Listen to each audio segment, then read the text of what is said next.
The studio had that familiar pre-show electricity, the kind of energy that clung to the air before a taping, when the audience was being seated and the crew darted around making last-minute adjustments. People were laughing, chattering, pointing out celebrities on the wall. The lights hanging above the stage glowed in warm yellows and soft whites, bright enough to make the whole set feel polished, but not harsh. Cameras were angled, steadied, lens caps off. It felt like any other successful night on one of America's most recognizable late-night stages. If you've ever been to a live taping, you know there's a rhythm to the room before the host walks out. A certain warmth, a certain eagerness. The laughter comes easily. The applause breaks are huge, even before anything has officially started. That evening was no different. It was predictable in the best way. Reliable, safe, familiar. And yet, no one could have predicted that the night's calm, dependable routine would end in one of the most talked-about live TV moments of the year. The Tonight Show band finished their pre-show warm-up set. The audience clapped along, and one of the production assistants dashed across the stage, whispering countdown numbers into her headset. The crew had worked with the same host for years. They could practically anticipate his movements. The jokes, the charisma, the smiles. It was all part of a well-oiled machine. But even the most polished machines can hit moments of friction. When Jimmy Fallon jogged onto the stage, the crowd exploded into cheers. His grin was infectious, as always. He waved with both hands, bowed dramatically, and slid into his seat behind the desk with his trademark enthusiasm. The energy of the room instantly lifted. "Welcome, welcome, welcome," he said, leaning into the camera with a theatrical flourish. "We have a fantastic show for you tonight." He ran through the monologue with ease, cracking jokes about the news cycle, celebrity fashion, and the weather. Those light, silly jokes that felt more like comfort food than commentary. The crowd ate it up. They always did tonight's guest, announced with the kind of reverence typically reserved for Hollywood veterans, was Leanne Morgan. A comedic powerhouse with a down-to-earth charm, she had built a career on stories that felt both deeply personal and widely relatable. Her material had never relied on shock value. Instead, she tapped into shared truths: parenthood, marriage, aging, exhaustion, joy. She spoke the language of lived experience, and people adored her for it. Backstage, Leanne took a deep breath as a production assistant clipped a microphone to her blouse. She wore her warmest smile, the one that made audiences feel like they were neighbors chatting over coffee rather than fans watching a celebrity. "You're up in 20 seconds, the assistant said gently. Leanne nodded, practiced but calm. She'd done this countless times before. Late-night appearances weren't new, but this one felt special, bigger somehow. Her latest tour had sold out faster than she ever imagined, and her Netflix special was still trending. She had momentum. She had love. She had a room full of people waiting to laugh. When the announcer finally called her name, "Please welcome the incredible, the hilarious Leanne Morgan," the response was overwhelming.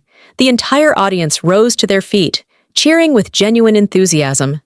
Leanne stepped into the light, that honey-sweet southern charm radiating naturally as she waved and placed a hand to her heart, as if the applause had genuinely startled her. "Lord have mercy, y'all are gonna have me ugly crying right here on Jimmy Fallon's stage," she teased, and the crowd roared even louder. She and Jimmy embraced briefly, before she settled into the guest chair. The opening exchange between them was effortless. Jimmy praised her tour, complimented her Netflix special, and congratulated her on the massive wave of success she'd been riding. "You deserve all of it," he said. Leanne brushed her hair back modestly. "Well, bless your heart, I've been telling jokes since before half of y'all were out of diapers." She laughed. Earning an easy round of applause, the conversation flowed like water.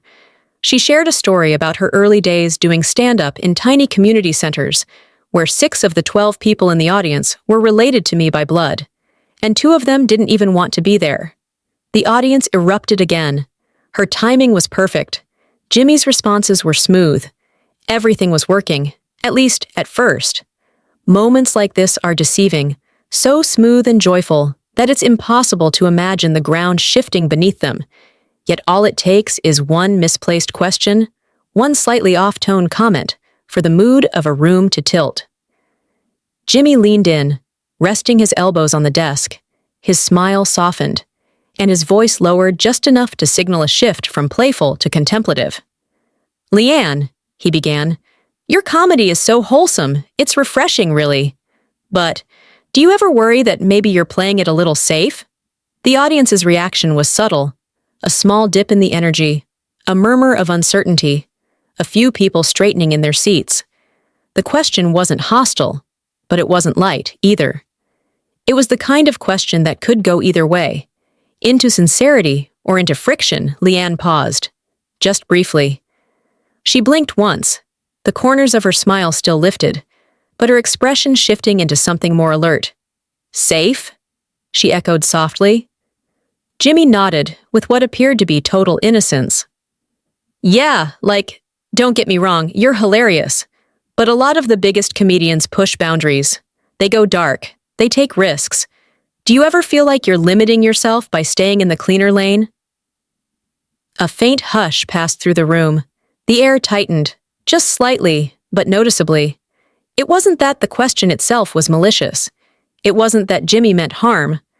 But the implication behind it. The assumption that clean comedy equals simpler comedy, that wholesome means watered down, landed with weight. Leanne took a slow breath, sitting back in her chair, one leg crossing over the other with deliberate calm.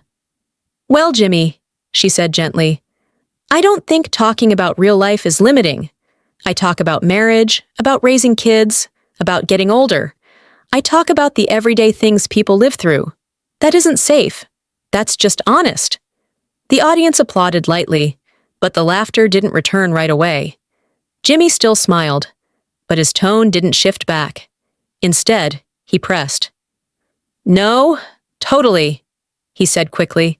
"But comedy's supposed to push buttons sometimes, right? Make people uncomfortable. Do you ever feel like staying clean keeps you in only one lane?" Leanne's eyes moved back to him, kind but sharper now. "You think I'm staying in one lane, Jimmy?" she asked.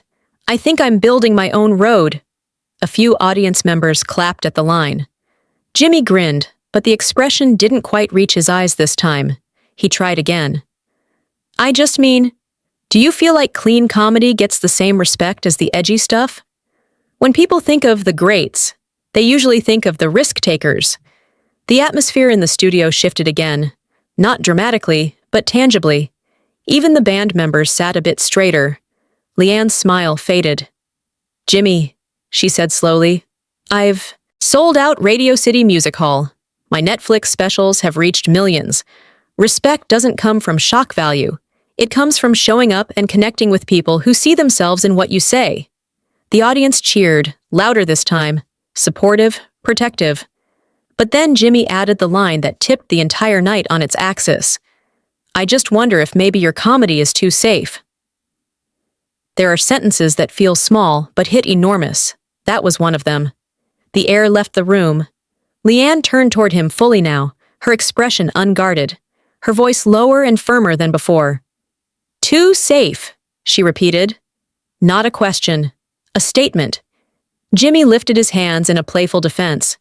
"I'm just asking. I mean, you have to admit, you don't take the same risks other comics do." Leanne leaned in slightly. "You want to talk about risk? Try walking onto stages with nothing but your own stories. No writers, no excuses. Try doing it for 30 years, in clubs, in bars, in places where people dared you not to be funny. That's risk. I've lived that risk." The room fell completely silent. Even the crew stopped moving. Jimmy let out a weak laugh, the kind someone makes when they feel the ground shifting beneath them, but don't yet know how to steady themselves. Okay, he said lightly. "Maybe I phrased it wrong." She shook her head. "No, you phrased it just fine. You just didn't expect me to answer." A quiet ripple of shock spread across the audience. Phones began slipping out of pockets, despite the no recording rule. Something real was happening, something unscripted, something uncomfortable and unforgettable. Jimmy opened his mouth, searching for his next line, but the rhythm of the interview had shifted so dramatically that even his years of hosting instinct couldn't quite carry him back to equilibrium. "I'm not trying to offend you," he said carefully. "I'm just saying the industry is changing. People want comedians who evolve." Leanne tilted her head slightly, studying him. "Evolve," she repeated. "My last Netflix special is still trending. My tour keeps adding shows. People drive across states to laugh with me. You call that outdated?" The audience erupted again. Stronger applause this time, a wave of people clapping in solidarity. Jimmy smiled tightly, visibly rattled now. "I just meant, artistically. Do you ever push yourself outside your comfort zone?" The words, loaded with implication, hung heavily in the air. Leanne didn't hesitate.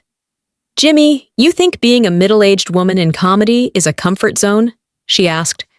"You think talking about aging, or motherhood, or being invisible past 50 is easy?" Her voice had sharpened, not angry, not emotional, just precise. She continued, "Let me tell you what's easy. Sitting behind a desk with a team of writers handing you punchlines. That's easy. What I do? That's walking a tightrope every single night." Gasps spread across the audience. The band members exchanged wide-eyed glances. The moment had shifted from tension to confrontation. Jimmy let out a breathy laugh, clearly trying to regain control. "That's a little harsh."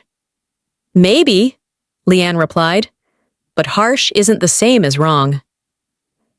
And at that moment, the studio knew, even before Jimmy did, that this interview had just crossed into territory no late-night host ever expects to enter. And the night was far from over. The studio hung in a heavy, suspended quiet. The kind of quiet that wasn't natural for a late-night show. Normally, when things get tense in an interview, the audience lets out polite laughter to soften the moment. The band plays a few goofy notes, or the host cracks a quick joke to pull things back to familiar ground. But this time, not one person in the building tried to lighten the mood. Leanne Morgan sat poised, steady, and unflinching, her eyes on Jimmy, her voice unwavering. The entire atmosphere had changed so drastically that even the cameras seemed to hold still, their operators frozen as they tracked her every movement.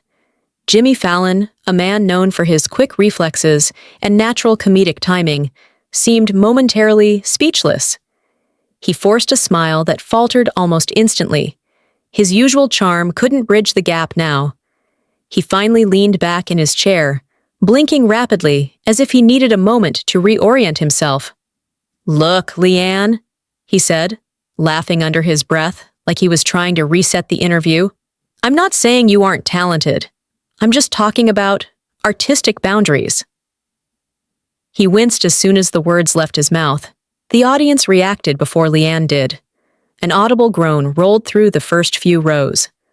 Artistic boundaries, risk-taking, safe.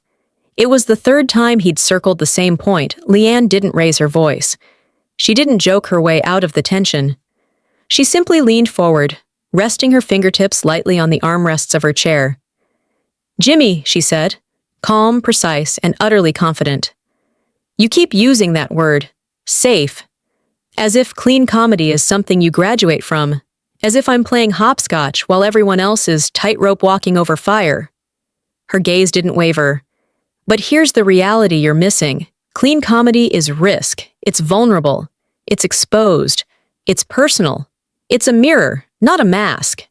The crowd murmured, nodding, absorbing every syllable. Jimmy opened his mouth to speak, but she lifted a hand, stopping him gently. "Let me finish," she said. He closed his mouth. This was no longer a comedy segment. It was something deeper, something raw, unedited, and undeniably real. The double-standard Leanne took a slow breath before continuing. "You want to talk about risk?" she repeated. "Let's talk about the double standard in this business." The audience leaned forward as one. When a man gets on stage and tells a story about his family, he's called brilliant, observational, thoughtful. When a man talks about marriage, it's relatable. When he talks about parenting, it's sweet. She paused. But when a woman does it, suddenly it's small, it's safe, It's not boundary pushing enough. The silence cracked open with applause, scattered at first, then louder, rising like a wave. Jimmy's lips parted slightly. He wasn't smiling now. He wasn't laughing. He was listening. Leanne continued, I've heard it my entire career. Be edgier. Be tougher. Be more shocking. Be less mom next door. Be less yourself. Her voice carried no bitterness, only truth. And for a long time, I thought maybe I was the problem. Maybe there was something wrong with the way I saw the world. Maybe the stories I lived weren't worth telling. Her eyes softened, just slightly. But then I realized there was never anything wrong with me. What's wrong is a system that tells women their lives aren't interesting unless they fit someone else's definition of brave. The applause surged again. Stronger, fuller, almost cathartic. Jimmy nodded slowly. I never thought about it like that. Leanne tilted her head. Most people don't. That's why these conversations matter. The moment Jimmy lost the room. A stagehand off camera gave Jimmy a subtle cue. Move on. But he ignored it. Or maybe he didn't see it. Or maybe he understood that moving on was no longer an option. The moment had already expanded far beyond his prepared questions. Jimmy cleared his throat. I hear what you're saying. I really do. I'm just asking from an artistic standpoint. And that was the moment. The exact moment the temperature in the room dropped. The audience made a sound somewhere between a gasp and a groan. Even the drummer in the band leaned back, eyes wide as if silently saying, Not again. Jimmy Leanne sat up straighter. From an artistic standpoint, she repeated quietly, you're still asking if my comedy is enough. I'm not. You are, she said gently. Jimmy swallowed. You think I don't push boundaries? Leanne asked. Jimmy, I talk about things women my age aren't supposed to talk about. I talk about hormones, aging, body changes, marriage slumps, raising adult kids who still treat the fridge like it's a drive-thru. Laughter finally rippled across the audience, a brief, relieved sound. But Leanne stayed anchored. You think that's easy? You think that's safe? She asked. It's not, but it's real, and real is what people connect to. Trying to recover, Jimmy shifted uncomfortably. Okay, he said, his palms up as if surrendering. Maybe I didn't word it right. I'm not trying to diminish your work. But you did, Leanne replied. Not harshly, not with accusation, but with clarity. Jimmy's eyes dropped briefly. That's when Leanne said the sentence that froze him in place. Tell me the truth, Jimmy. Did you even watch my special? The room went dead still. Jimmy opened his mouth. No words came out. Leanne nodded slowly. That's what I thought. It wasn't angry. It wasn't spiteful. It was simply honest. You came into this interview with an assumption, she said. That clean means simple. That wholesome means watered down. That my stories aren't artistic because they don't shock people.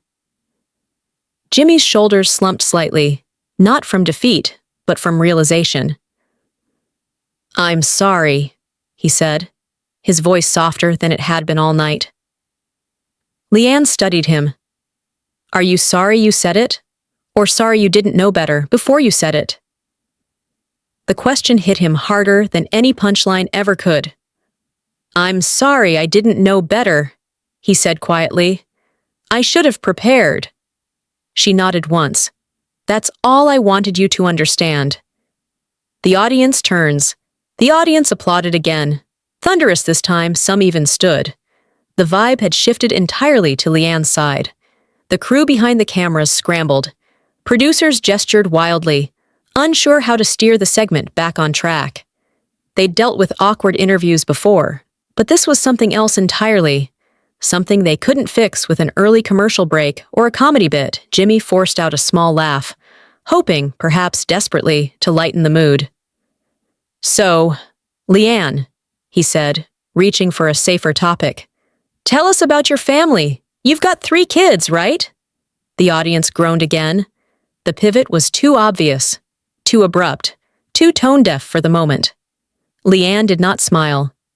"No, Jimmy," she said, her voice firm. "You wanted to have this conversation, so we're going to finish it." There it was. The line that told the entire audience they were witnessing something unprecedented. She continued, "You questioned my credibility, my artistic value, and you did it without doing your homework. If someone did that to you, about your job, on national television, how would you feel?" Jimmy hesitated. The answer was plain in his eyes. "Not great," he admitted. "Exactly," Leanne replied. The pivot from personal to universal. "Here's the bigger issue," she said, turning slightly toward the audience. "This isn't just about me. There are so many women in comedy who get dismissed before they even get a chance to be heard." Jimmy nodded slowly. The camera zoomed in, capturing the sincerity settling across his face. Leanne continued, "Women are told to be edgier, then they're judged for being too edgy. They're told to be relatable, then they're called boring. They're told to be themselves, then they're told themselves aren't enough." A rumble of agreement filled the room. This industry doesn't ask men to justify their artistic choices, but it asks women all the time. She paused. "And that's why your question hit wrong." Jimmy looked genuinely remorseful. "You're right. I didn't think about all that. I just asked without considering the weight behind it." Leanne nodded. "That's the first step, realizing the weight. The breaking point." The audience was hanging on every word. Jimmy took a breath, ready to apologize again, but before he could speak, Leanne gently placed her hands on the arms of her chair. Then she stood. The audience gasped, audibly, collectively, instinctively. The movement was so unexpected, so un-TV, that it sent a jolt through the room. Jimmy rose quickly, too, panic flickering across his features. "Leanne, wait, please don't leave." She looked down at him, composed and resolute. "We already finished the conversation, Jimmy," she said. "You heard me. And I'm not going to sit here and pretend everything's fine, just to make everyone else comfortable." Her voice was calm, not angry, not emotional, just steady. The crew offstage nearly burst into chaos, hands waving, signals flying, a clear plea for her to stay seated. Leanne didn't budge. "Jimmy, you invited me here to talk about my tour," she said, "and instead, you questioned my legitimacy as a comedian." "I'm sorry," he repeated, truly, earnestly. "I believe you," she said, "but believing you doesn't mean I have to sit here after what you said." She unclipped her microphone, and for a moment, just a moment, the entire world watching held its breath. The stage lights stayed on just long enough to highlight how stunned the hosts still were. Joy leaned back in her chair, fingers tapping the edge of her mug without realizing it. Samantha stared at the table, not blinking. And Sunny, the one who had pushed Leanne the hardest, sat with her hands folded, posture straight, her expression unreadable, except for one small detail. She exhaled slowly, the kind of breath someone takes when they realize something irreversible just happened. The director's voice finally broke the frozen air, coming through the overhead speakers in a tone that was meant to be firm, but couldn't hide the urgency beneath it. "Everyone stay seated. Do not follow her. We're assessing the situation." Even the audience, not used to hearing control room instructions so clearly, understood that whatever had happened wasn't part of the script. A production assistant walked toward the table, stopping just short of the hosts, unsure if she should speak. She turned to the floor manager instead, who gave a subtle signal. Not yet. Nobody wanted to be the first to break the moment. Sunny was the one who finally did. She didn't raise her voice or turn toward anyone specific. Her words just filled the space naturally. That wasn't how this was supposed to go. It wasn't defensive. It wasn't accusatory. If anything, it sounded like someone acknowledging a truth that had been waiting to surface all morning.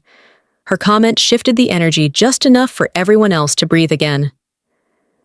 Joy glanced at her, not with disagreement, but with a hint of quiet acknowledgement. Samantha adjusted her mic, only to realize it had already been turned off. A crew member had muted all the hosts' channels. The